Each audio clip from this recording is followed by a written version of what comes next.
প্রধানমন্ত্রী আবাস যোজনার টাকা ঢোকা শুরু। বাকিদের আবাস যোজনা ঘরের টাকা কবে ঢুকবে, নতুন করে আবেদন কিভাবে করবেন, পুরো বলবো আজকের এই ভিডিওতে। পেজে নতুন হয়ে থাকলে অবশ্যই পেজটা ফলো করে দেবেন ও ভিডিওটি শেয়ার করে দেবেন। প্রধানমন্ত্রী আবাস যোজনা বা পিএম আবাস যোজনার অধীনে লক্ষাধিক গ্রাম ও শহরের মানুষের জন্য সুখবর নিয়ে এসেছে ভারত সরকার। আবাস যোজনা ঘরের টাকা প্রদান করা শুরু করেছে কেন্দ্রীয় সরকার। কবে থেকে ঢুকবে অ্যাকাউন্টে টাকা, যারা এখনো পাননি তারা কিভাবে নতুন করে আবেদন করবেন, বিস্তারিত জানুন আজকের এই ভিডিওতে। সারা দেশে দরিদ্র অসহায় মানুষের জন্য প্রধানমন্ত্রী নরেন্দ্র মোদীর উদ্যোগে চালু হয় আবাস যোজনা প্রকল্প। বাড়ি তৈরির জন্য 3টি কিস্তিতে মোট 1,30,000 টাকা দেওয়া হয় এই প্রকল্পে। এই প্রকল্পের মধ্যে এখনো প্রায় 10 কোটিরও বেশি মানুষ নিজের মাথার উপর পাকা ছাদ তৈরি করতে পেরেছেন। আবারও এই প্রকল্পের অধীনে টাকা দেওয়ার ঘোষণা করেছেন খোদ প্রধানমন্ত্রী নরেন্দ্র মোদী। এক কিস্তিতে প্রায় 26 লক্ষ সুবিধাভোগী পাবেন, যার মধ্যে বিশেষভাবে ঝাড়খণ্ডের প্রায় 10 লক্ষ মানুষ অন্তর্ভুক্ত থাকবেন। গত 15 সেপ্টেম্বর প্রধানমন্ত্রী আবাস যোজনা গ্রামীণ প্রকল্পের প্রথম কিস্তির টাকা প্রদান করবেন প্রধানমন্ত্রী।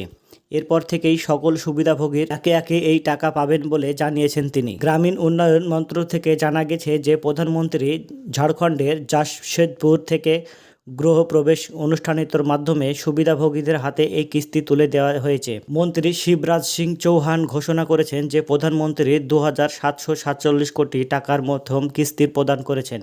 এই প্রথম কিস্তি প্রধানমন্ত্রী আবাস যোজনার অধীনে বাড়ি নির্মাণের জন্য বরাদ্দ করা হয়েছে। মন্ত্রী আরও জানিয়েছেন 2024 থেকে 2025 আর্থিক বর্ষের মধ্যে গৃহ নির্মাণ সম্পন্ন করা যাবে এমনই পরিমাণগুলির জন্য কিস্তি প্রদান করা হয়েছে। প্রধানমন্ত্রীর এই প্রকল্পের সুবিধাভোগীদের সাথে সরাসরি কথা বলা হয়েছে। এই অনুষ্ঠানে লক্ষাধিক মানুষ যোগ দেয়। এই অনলাইনের মাধ্যমে প্রায় 1 লাখ লোক এই অনুষ্ঠান দেখেছেন। গৃহ প্রবেশ হলে এটি ঐতিহ্যবাহী অনুষ্ঠান যা নতুন বাড়ির প্রবেশ করার সময় পালিত হয়। এবছরের 15 সেপ্টেম্বর প্রায় 26 লক্ষ সুবিধাভোগী, যারা 2023 থেকে 24 এবং 2024 থেকে 25 অর্থবর্ষে প্রধানমন্ত্রী আবাস যোজনার প্রকল্পের অধীনে নতুন বাড়ি নির্মাণ করেছেন, তাদের এই গৃহ প্রবেশ অনুষ্ঠান অংশগ্রহণ করা হবে। প্রকল্পের লক্ষ্যে 2024 সালের সর্বোচ্চ মাধ্যমে 2,095 কোটি বাড়ি নির্মাণ করা। বর্তমানে প্রায় 2,065 কোটি বাড়ি ইতিমধ্যে নির্মাণ হয়েছে এবং প্রায় সব বাড়ির অনুমোদিত পেয়েছে।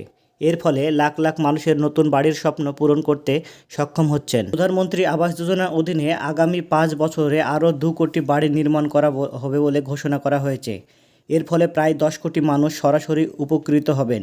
সরকারের লক্ষ্য গ্রামীণ এলাকায় সকলের জন্য আবাস যোজনার সুবিধা পৌঁছে দেবে। আবাস যোজনার ফর্ম। প্রধানমন্ত্রী আবাস যোজনা ঘরের টাকা পেতে অনলাইনে আবেদন করতে হবে। সরাসরি অফিসিয়ালি ওয়েবসাইটে আবেদন করার সুযোগ রয়েছে। সম্পূর্ণ আবেদন পূরণ করবেন। জমা দেওয়ার পর সরকারি ভেরিফিকেশন করে আপনাদের আবেদন গৃহীত হলে কিনা অনলাইনে দেখা যাবে।